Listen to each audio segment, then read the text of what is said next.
Ya, Assalamualaikum warahmatullahi wabarakatuh. Saya Alfian Danwadi Saputra ingin menjelaskan tentang neural networks untuk pemula.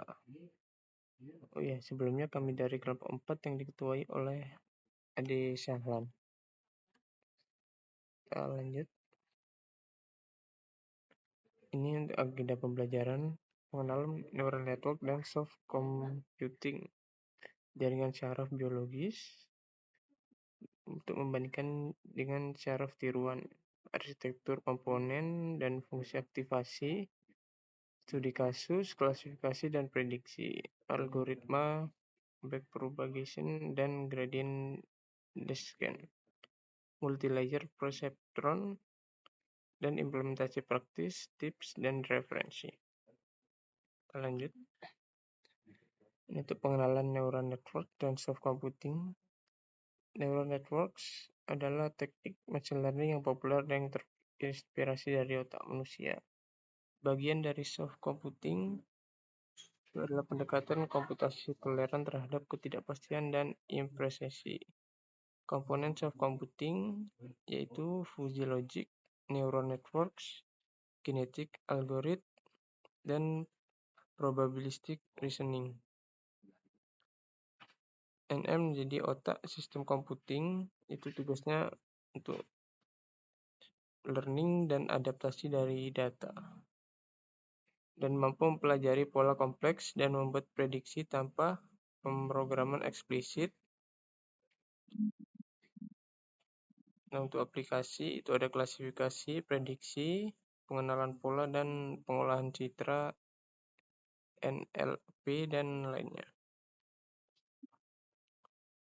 Kita lanjut untuk perbandingan jaringan saraf biologis dan jaringan saraf tiruan.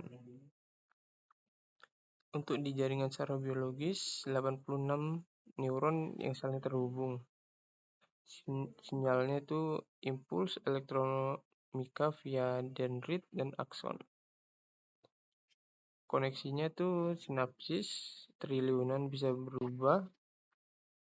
Dan untuk belajarnya itu perubahan kekuatan sinapsis itu atau Hebbian. Energinya tuh kisaran 20 watt volt toleran. Nah, itu bagian jaringan saraf tiruan itu ada node unit pemrosesan numerik. Sinyalnya itu adalah nilai angka float. Koneksinya itu adalah bobot, width-nya itu. Belajarnya itu menggunakan update bobot matematis atau biasa disebut backpropagation.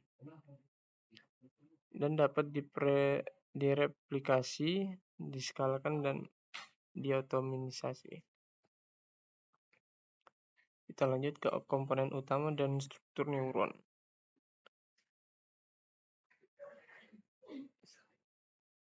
Neuron yang biasa disebut node itu adalah unit pemrosesan dasar, itu fungsinya menerima output, memproses, dan menghasilkan output.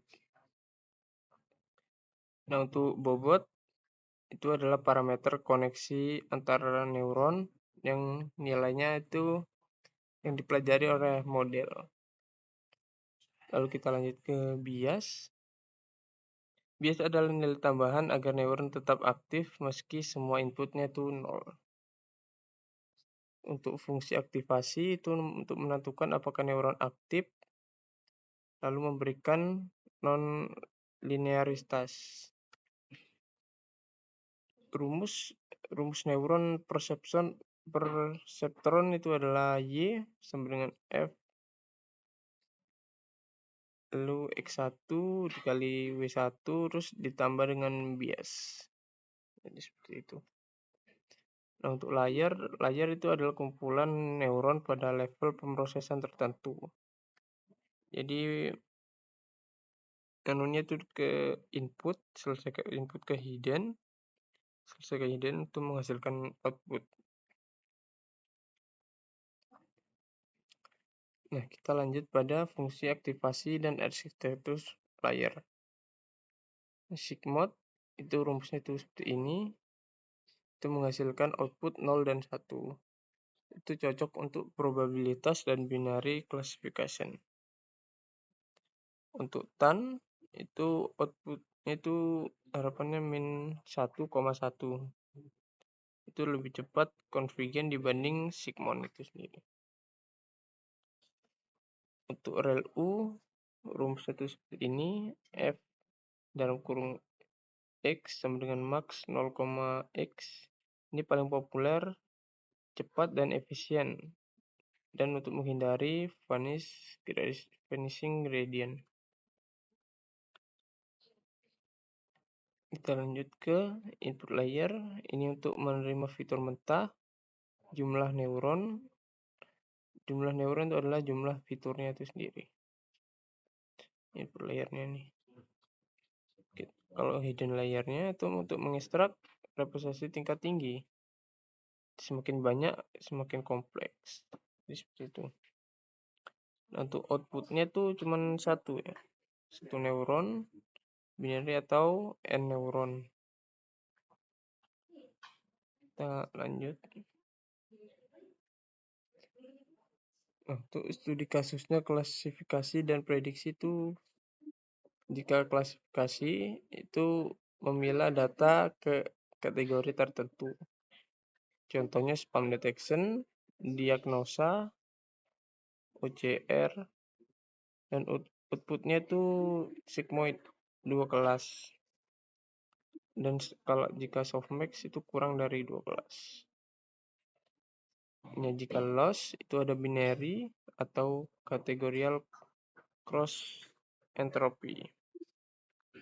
Untuk contohnya itu untuk memprediksi cuaca, suhu dan kelembapan, atau hujan atau cerah. Jadi seperti itu. Untuk prediksi itu memprediksi nilai kontinu. Contohnya tuh harga rumah, estimasi, dan forecasting. Outputnya itu satu neuron tanpa aktivasi linear. Lalu lossnya itu mean square error atau MSE. Contohnya itu seperti harga rumah, luas, kamar, lokasi, dan harganya. Kita masuk ke back propagation dan gradient descent. Back propagation atau itu algoritma training NN untuk meminimalkan error dengan memperbarui bobot interaktif. Tahapan 1 forward pass itu untuk menghitung prediksi, menghitung loss, lalu ke backward pass, lalu ke propagation error, mundur, lalu bobotnya akan terupdate. Jadi seperti itu. Untuk gradient descent ini adalah bergerak melawan arah gradient untuk menemukan minimum loss-nya itu sendiri. Lalu untuk learning rate-nya, besar langkah update bobot. Jika terlalu kecil itu akan lambat, jika terlalu besar itu akan tidak stabil. Variasi optimizer, stochastic GD, minibat GD, dan ada. Untuk prosesnya tuh diulang dalam epoch sampai error dan convergen ke nilai minimal.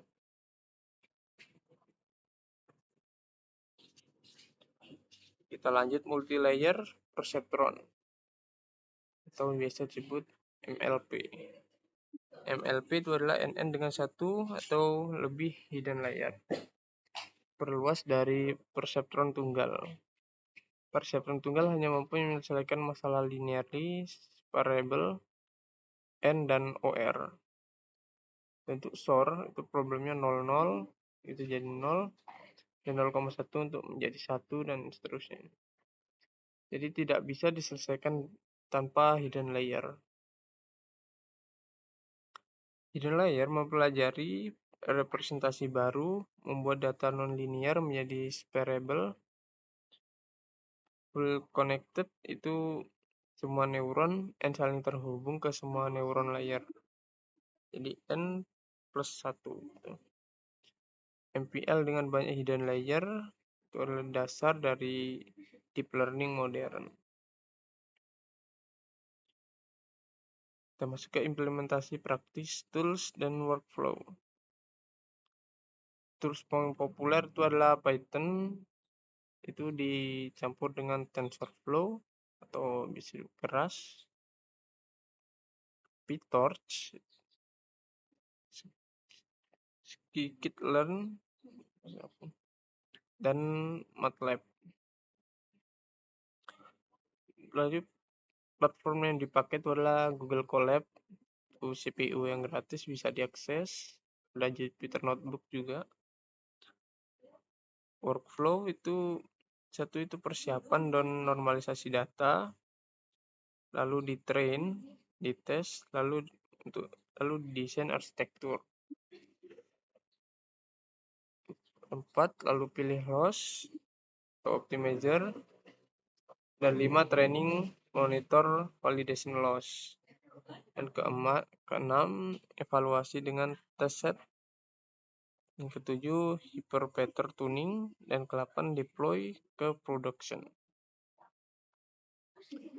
Normalisasi data itu sangat penting.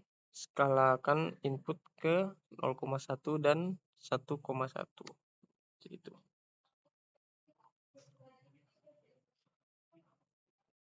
Ini untuk tips, praktis, dan ringkasannya itu. Overfitting, model itu di training, itu jadi solusi dan dropout, dan early stopping, dan lebih banyak data. Seperti itu. Ini adalah ringkasan-ringkasan. Dan dapat digunakan untuk klasifikasi prediksi. Jadi tools utamanya itu Python, itu dicampur dengan TensorFlow, dengan PyTorch juga. Jadi ringkasan NN itu terinspirasi dari otak manusia, yaitu komponennya itu neuron, bobot, bias, aktivasi, dan layar. Mungkin itu saja yang bisa saya sampaikan. Kurang lebihnya saya mohon maaf. Wabillahi taufiq wal hidayah. Wassalamualaikum warahmatullahi wabarakatuh.